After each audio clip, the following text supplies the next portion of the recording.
জানিস দাদা, ওই লোকটা, ওই পবিত্র সাহা আমার আমার ফুলের মতন মেয়েটাকে তুলে নিয়ে গিয়ে ক্রাশ করেছে। আর জানিস ওই গলা টিপে পুড়িয়ে মেরে ফেলেছে।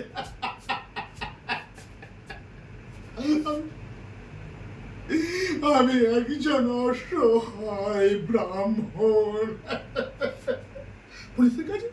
পুলিশের কাছে গিয়েছিলাম, কিন্তু কিন্তু ওই পবিত্র সাহা নিজের টাকা চড়ে সব প্রমাণ উলট পালট করে দিয়েছে।